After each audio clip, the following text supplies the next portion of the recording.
Je m'appelle François Charbonneau, je suis professeur à l'École d'études politiques de l'Université d'Ottawa. Je fais ce vidéo essentiellement pour expliquer ma position sur l'Université de l'Ontario français.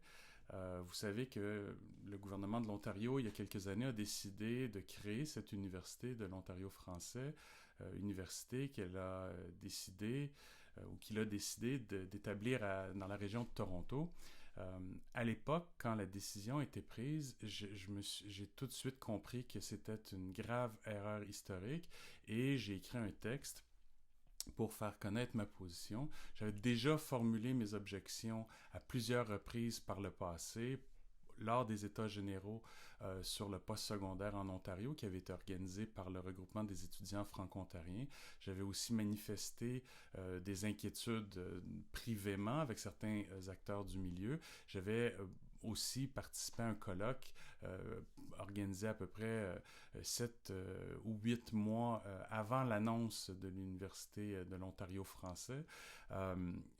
Pour dire à quel point je craignais la création d'une université de langue française à Toronto, ou du moins, je jugeais que le modèle qui s'annonçait avait de très petites chances de fonctionner.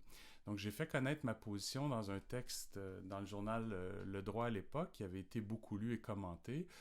Et là, le drame, si on veut, c'est que la prédiction que je faisais dans ce texte-là est avérée. Et je m'en réjouis pas. C'est-à-dire que j'aimerais effectivement que les Franco-Ontariens aient une université de grande taille, de la même manière que les anglophones au Québec peuvent compter sur 3 institutions, au moins 2 de grande taille, plus l'université Bishop, et aussi, évidemment, les Acadiens qui profitent de l'existence depuis maintenant plus de 60 ans de l'université de Moncton, une université dans leur langue. Il faut comprendre que le système scolaire en langue française en Ontario a mis énormément de temps à se mettre en place et on a accepté un principe qui est le principe du par et pour, c'est-à-dire que, un principe qui s'est affirmé dans le temps, confirmé par la Charte canadienne des droits et libertés essentiellement, en tout cas dans les décisions de justice qui ont été prises par la suite, l'idée que les institutions scolaires de la minorité linguistique en Ontario devraient en être dans ses mains, et c'est la raison pour laquelle on a des conseils scolaires en Ontario, des écoles primaires, secondaires et des collèges de langue française. Je pense que ce modèle-là est le bon et on devrait avoir effectivement une université de langue française de grande taille offrant une multiplicité de programmes aux francophones de l'Ontario. C'est du moins ce que je pense qui est possible de réaliser de la même manière que les collèges au début des années 90 ont été créés essentiellement parce qu'on jugeait qu'il y avait une demande pour des institutions homogènes linguistiquement et ça a assez bien marché. Vous vous souviendrez que le Collège Boréal et ce qu'on appelle aujourd'hui le Collège de la Cité fonctionne très bien. Il y avait aussi le Collège des Grands Lacs qui n'a pas fonctionné et qui était précisément dans le sud-ouest. On peut discuter du modèle qui avait été proposé à l'époque, mais qui était peut-être pas le meilleur non plus, mais quand même, c'était un premier échec dans le sud-ouest et donc il fallait s'inquiéter. La raison pour laquelle je pense nécessaire de prendre la parole aujourd'hui puis d'expliquer le fond de ma pensée, c'est que je suis assez inquiet de la réaction de ceux qui, aujourd'hui, défendent contre vents et marées l'Université de l'Ontario français à Toronto.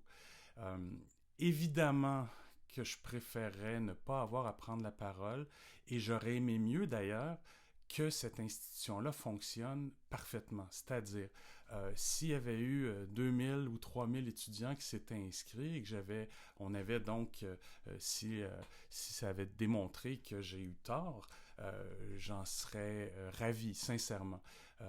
Mais il y avait de fortes raisons de douter de la viabilité de ce projet-là. On s'est lancé là-dedans carrément les yeux bandés, en faisant confiance à je sais pas quoi, en espérant je sais pas quel miracle, mais mon objectif c'est de vous montrer pourquoi ce projet-là ne pouvait pas fonctionner et qu'aujourd'hui, il est carrément injuste de la part des dirigeants des associations porte-parole de dire qu'il y aurait un quelconque lobby qui espère que cette université ne fonctionnera pas. En d'autres termes, c'est pas parce que je suis professeur à l'Université d'Ottawa que j'espère que l'Université de l'Ontario français ne fonctionnera pas. Au contraire, j'ai toujours défendu l'idée que pour qu'une université franco-ontarienne fonctionne, il faudrait scinder l'Université d'Ottawa, l'Université Saint-Paul, le Collège dominicain, en tout cas ce qu'il en reste aujourd'hui, les programmes en français de l'Université Laurentienne, l'Université de Hearst, et ainsi de suite, et rassembler tout ça dans une institution de grande taille avec des campus partout dans la province. Donc, suggérer que les gens comme moi qui prennent la parole formons un lobby qui veulent la mort de ce projet-là, c'est d'une injustice intégrale. Alors, ce que je vais faire aujourd'hui, c'est que je vais vous présenter les arguments, les raisons pour lesquelles je pensais que ça ne pouvait pas fonctionner. Je le fais de manière rationnelle. Il y a peut-être des choses que je ne vois pas, des données auxquelles je n'ai pas accès, qui pourrait changer mon opinion. Il n'est pas impossible que ce projet-là finisse par fonctionner un jour. Mais moi, j'étais inquiet et j'étais pas le seul à penser que ça ne pouvait pas fonctionner. Puis aujourd'hui, il semble que j'ai eu raison. Je suis triste d'avoir eu raison, mais j'ai eu raison. Et je veux juste aussi préciser une chose avant d'expliquer pourquoi je pense que ça ne pouvait pas fonctionner. Écoutez, moi, ce dossier-là, je le connais comme le fond de ma poche. Mais en fait, je connais pas vraiment le fond de ma poche, donc je le connais mieux que le fond de ma poche. J'ai travaillé sur cet objet, c'est-à-dire sur cet enjeu de la francophonie canadienne, de leurs institutions depuis très longtemps, mais j'ai aussi été coordonnateur de recherche sur la francophonie canadienne pendant un certain nombre d'années et j'ai été directeur général de l'Association des universités de la francophonie canadienne et j'ai travaillé avec l'ensemble des recteurs de ce réseau-là. Donc, je suis désolé, mais moi, je suis pas un lobby, j'ai pas un intérêt autre que de voir les franco-ontariens obtenir pour eux-mêmes une institution qui va répondre à leurs besoins et à leurs aspirations. C'est mon seul intérêt et si je me trompe, tant mieux. Si l'Université de l'Ontario français fonctionne, tant mieux. Je lui souhaite beaucoup de succès. Mais en même temps, je suis désolé, mais en ce moment, ce que j'observe, c'est que les gens qui sont au volant de ce projet-là, alors qu'on leur disait il y a 3 ans, attention, il y a un mur qui s'en vient, attention, il y a un mur qui s'en vient, mais maintenant, ils sont aujourd'hui le visage collé contre une vitre fracassée sur eux, et pour une raison que je m'explique mal, continuent d'appuyer sur l'accélérateur. Donc, je vous donne les raisons qui me semblent rationnelles et objectives pour lesquelles je pensais que ce projet-là, tel qu'il était prévu, ne pouvait pas fonctionner. Après, si on veut continuer à nous insulter, les gens comme nous, et nous présenter comme si on est un lobby, ben écoutez, je peux rien faire. Là, c'est de la pure irrationalité. Moi, je réponds à des arguments, pas à des insultes. Donc, voici les raisons pour lesquelles je m'inquiétais il y a 3 ans quand j'ai écrit un article dans Le Droit là, qui avait fait un certain bruit et je vais mettre un lien à cet article-là au bas de la page.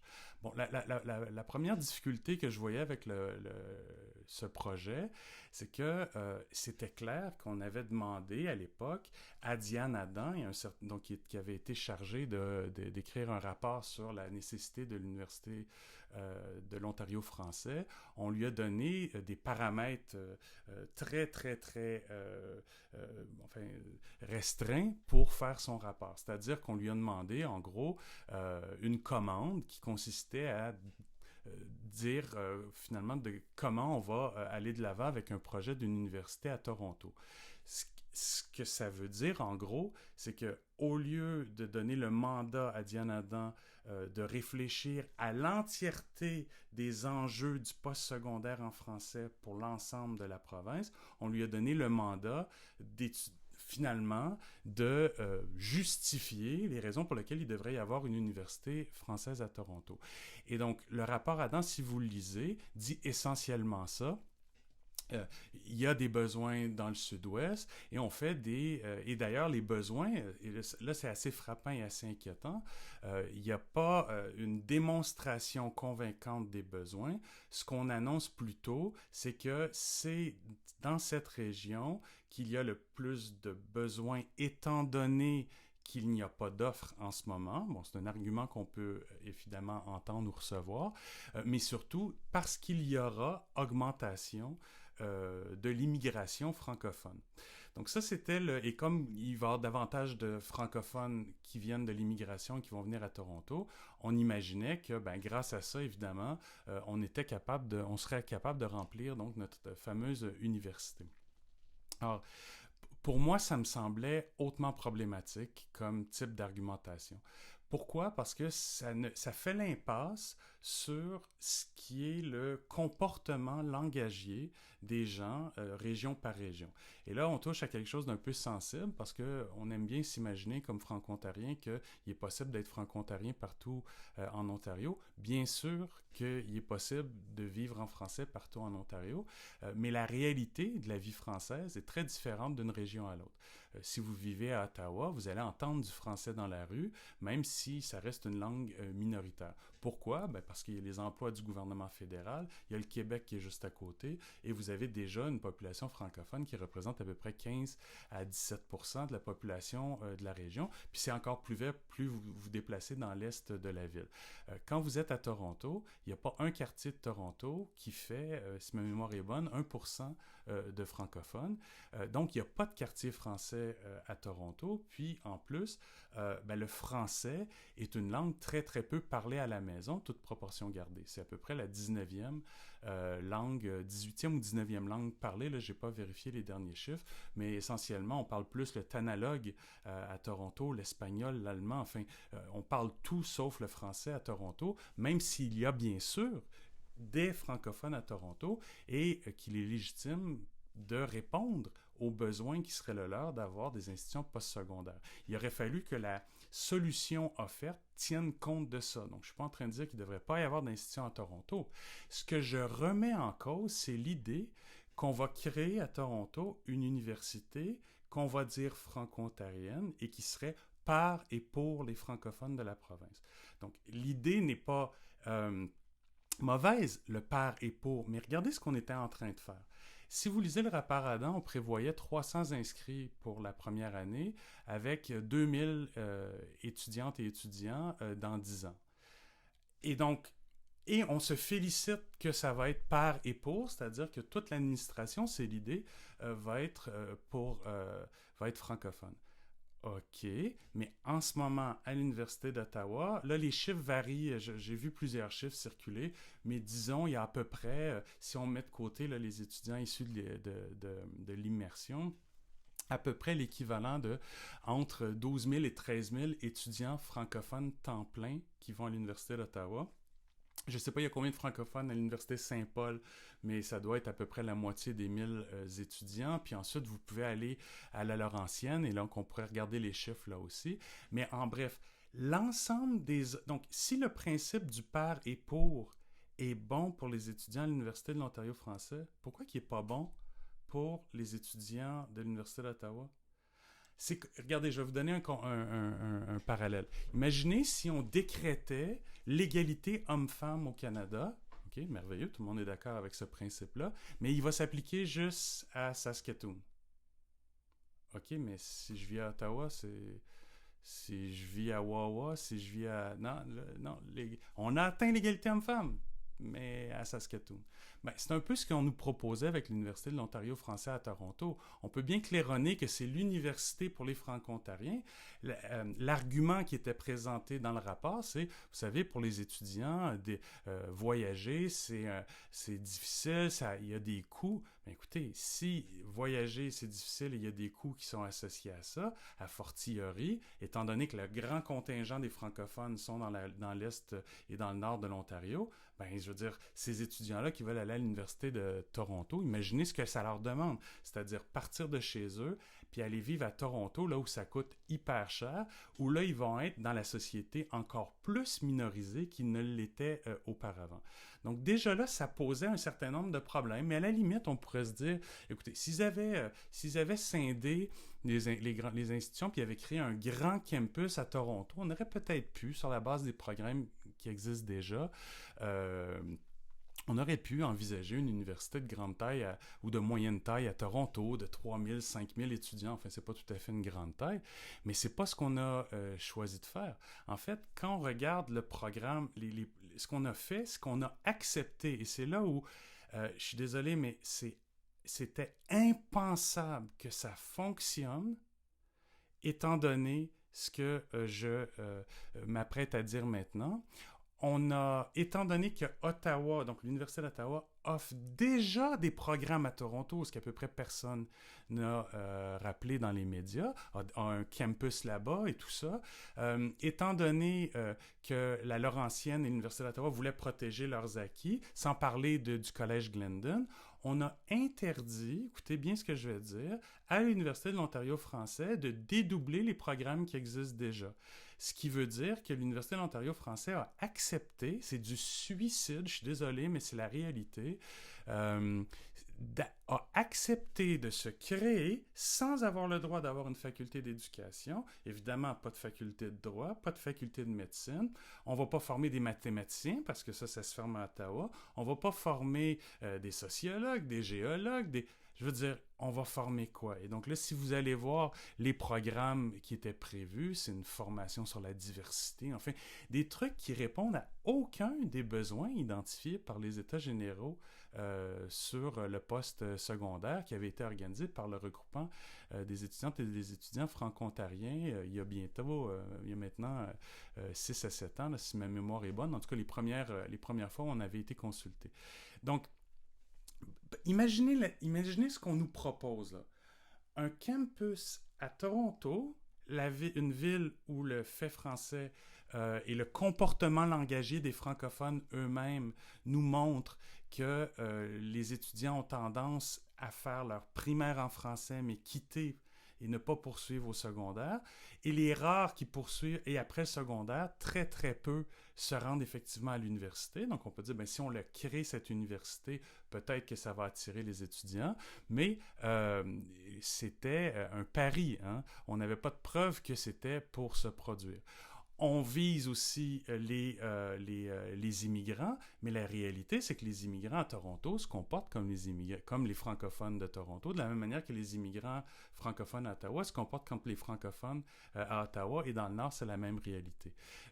C'est-à-dire qu'en gros, la transmission linguistique se fait mieux dans une région où il y a une densité de population francophone plus importante que dans les endroits où il y a une plus forte minorisation. En d'autres termes, un immigrant francophone qui va à Toronto a moins de chances de transmettre la langue à ses enfants. C'est de la pure statistique, ça ne veut pas dire qu'il n'y en a pas, mais a moins de chances de le faire que les étudiants, qu'un immigrant plutôt dans la région, par exemple, qui viendrait s'établir dans l'Est de l'Ontario. C'est juste un fait statistique qu'on peut démontrer assez facilement, et sur 2-3 générations, évidemment, la transmission linguistique s'étiole. Ce qui fait que la demande à Toronto, elle est basée sur une projection démographique qui risquait de ne pas donner le résultat que l'on espérait. Donc, si vous ajoutez tous ces éléments-là, pas le droit d'offrir des bons programmes ou des programmes qui vont intéresser les gens, ça ne répond pas, la population francophone est moins susceptible là-bas d'être intéressée par les programmes, et on ajoute, il y a déjà les meilleures universités au Canada à Toronto, et un étudiant qui veut faire des mathématiques, qui veut être avocat, qui veut être médecin, qui veut être enseignant, qui veut être directeur d'école, aucun de ces étudiants-là peuvent aller à l'Université franco-ontarienne. C'est juste pas possible, là. On va pas aller... Pensez-y, là, si votre rêve dans votre vie quand vous êtes jeune, c'est de devenir géologue, vous pouvez pas aller là. Si votre rêve, c'est de devenir mathématicien, comptable, nommez-les. Vous ne pouvez pas y aller. Et donc, même s'il y avait une demande, on ne se donnait pas les moyens de permettre pour conserver donc les programmes dans les chasses gardées qui sont celles de l'Université d'Ottawa et qui sont celles de l'Université Laurentienne qui aujourd'hui a des problèmes financiers importants, et surtout aussi le Collège Glendon qui est un collège bilingue qui est déjà impliqué à Toronto. Donc mettez tous ces éléments-là, comment vouliez-vous que ça fonctionne? Et là, il y a quelque chose d'absolument odieux à suggérer ou laisser suggérer, j'ai dit tout à l'heure, que c'est parce qu'on serait, nous qui posons des questions, mal intentionnés. On n'est pas mal intentionnés, c'est simplement qu'on voyait que ça n'avait pas de bon sens. Et donc, est-ce qu'on veut vraiment mettre 126 millions de dollars là-dedans, parce que c'est ça qui a été annoncé par le fédéral, sans compter l'argent que le provincial a l'intention de mettre là-dedans, OK? Dans l'espoir de quoi exactement? Comment ça va fonctionner? Comment la réussite va-t-elle être au rendez-vous? Il est où le plan de match? Quand les gens qui défendent encore aujourd'hui le projet, dont les représentants porte-parole des associations, nous disent, écoutez, toutes les universités commencent petit. Ben oui, le collège Bytown à Ottawa au 19e siècle a commencé avec une vingtaine d'inscrits. Le premier à graduer s'appelait Thomas Foran. Ben c'est ça, sa cohorte était peu nombreuse. Donc effectivement, on aurait pu s'attendre à ce que les chiffres soient relativement bas. Donc c'est un argument qui est recevable. Mais attention, les 19 inscrits ne sont pas inscrits. C'est 19 personnes qui ont manifesté leur intérêt. Quand quelqu'un manifeste son intérêt pour venir à l'Université de Toronto ou d'Ottawa, il n'est pas accepté automatiquement. Et les étudiants peuvent envoyer leur candidature à plusieurs universités. Donc, c'est même pas clair que les 19 vont se pointer à l'Université de l'Ontario français en septembre. Alors, je suis désolé, mais là, moi, ce que je veux entendre des gens qui critiquent ceux qui critiquent le projet, donnez-nous des arguments rationnels pour défendre le projet que vous défendez. Si c'est tout ce que les francophones en Ontario pouvaient espérer obtenir, étant donné le contexte politique, étant donné que les chasses gardées sont incapables de reconnaître la validité, de permettre le concept du par et pour à l'ensemble des franco-ontariens et pas seulement à une poignée d'étudiants à Toronto. Si c'était le mieux qu'on pouvait faire, ben dites-le, soyez honnête, mais attaquer ceux qui voyaient bien que c'était un problème dès le début me semble aujourd'hui injuste. Donc, comment est-ce qu'on sort de ce bourbier-là quand on sait qu'une institution comme l'Université Laurentienne, qui est aujourd'hui en faillite et qui n'a pas hésité dans les dernières années à sabrer dans ses projets de langue française. Quand on sait, si on sort de la province de l'Ontario, la difficulté que rencontrent les gens au campus Saint-Jean, ou plutôt les programmes de langue française, mais bien sûr les gens qui sont associés à ces programmes, je pense aux professeurs et aux étudiantes et étudiants. Quand on pense évidemment à la baisse des effectifs dans d'autres institutions, il y aurait lieu d'avoir une réflexion sérieuse pour permettre de voir quelle serait, sur la base de réelles études sur le réel comportement et les réels désirs de la communauté, il y a moyen, il me semble, de faire ça, parce que, à moins d'un miracle, mais que je souhaite évidemment, ben écoutez, on n'atteindra pas les 2000 étudiants à Toronto dans 5 ans, ou dans 10 ans, puis de toute façon, est-ce que ça va avoir réglé le problème du par et pour ailleurs en Ontario? Non, donc comment c'est un argument? On va travailler très fort pour l'égalité homme-femme à Saskatoon. OK, ça ne règle pas le problème ailleurs, ça. Donc, arrêtez de nous présenter des arguments partiels. Réfléchissons ensemble à la vraie solution à la question du post-secondaire. Les francophones du Canada ont droit d'aspirer au même type de traitement qui est réservé aux Anglo-Québécois. Peut-être que les choix qui seront faits seront différents. Les populations francophones en Ontario sont souvent à l'aise dans des institutions bilingues. Peut-être qu'il y a même on peut supposer que certains d'entre eux viennent dans des institutions bilingues parce qu'ils veulent le bilinguisme et que si ça devient des institutions unilingues françaises, ça me désole, mais peut-être que c'est aussi un risque. Il faut mettre tout ça sur la table, y réfléchir sérieusement, mais pas offrir ça à, je suis désolé, mais c'est vrai, des gens qui ont pondu un rapport, mais qui sentaient l'idéologie pédagogique de la première page jusqu'à la dernière. On disait dans le rapport Adam que la prochaine université utiliserait la pédagogie inductive. Mais qu'est-ce que c'est ça? Qui a demandé ça? Quel franco-ontarien rêvait qu'un jour il y ait une université à pédagogie inductive qui ressort de la, comment dire, de la mode pédagogiste du moment et qu'on aura oublié dans quelques années. Et c'est pas la première fois qu'on nous fait le coup. Si on étudie ce qui s'est passé au Québec avec la réforme, dans les années 90, on voyait qu'il y avait un grave problème. Les étudiants décrochaient, les élèves plutôt du secondaire décrochaient en masse, et puis on ne se concentrait pas assez sur les mathématiques et le français. Qu'est-ce qu'on a choisi de faire? Confier ça à des gens qui ont dénaturé le projet, qui ont éliminé les notes dans les bulletins, qui ont développé un charabia pas possible, les compétences transversales et tout ça. Et 20 ans après, est-ce qu'on a réglé les taux de décrochage grâce à cette réforme? Ça reste à voir. Donc, ce que je veux dire par là, c'est que le projet qui était porté par la communauté depuis une cinquantaine d'années a été mis entre les mains de gens qui ont osé prétendre faire du par et pour. Ben, excusez-moi, mais le par et pour, là, ça faisait plusieurs fois que je m'excuse, je vais arrêter de m'excuser, et donc je m'excuse de m'excuser une autre fois, mais là, sérieusement, le par et pour, ça doit être par la communauté franco-ontarienne, et tous ceux qui sont investis dans l'éducation, ça veut dire l'ensemble des professeurs qui, au quotidien, travaillent avec les étudiants, sachant ce qu'ils désirent, ce qu'ils souhaitent, puis là où on peut les amener, sachant que leur préoccupation à eux par la suite, c'est souvent d'avoir un emploi. Donc, il faut qu'il y ait des programmes qui vont leur permettre d'avoir un emploi. Quel emploi on peut obtenir quand on suit les 4 programmes qui étaient offerts sur les humanités numériques et puis tout. Mais qu'est-ce que vous allez avoir comme job après ça? Je veux dire, un étudiant qui veut choisir une université, il pense à sa carrière après. Il s'en va pas juste suivre des programmes pour le plaisir. Donc, il aurait fallu aussi penser à tout ça. Alors, vraiment, je pense avoir présenté des arguments rationnels.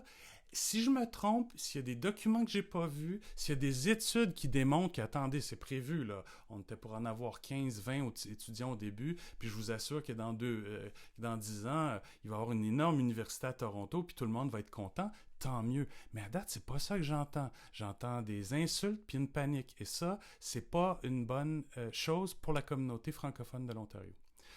C'est essentiellement le message que je voulais transmettre aujourd'hui. Évidemment, vous pouvez m'écrire si vous avez des questions. Vous trouverez mon adresse de courriel électronique très facilement sur Internet.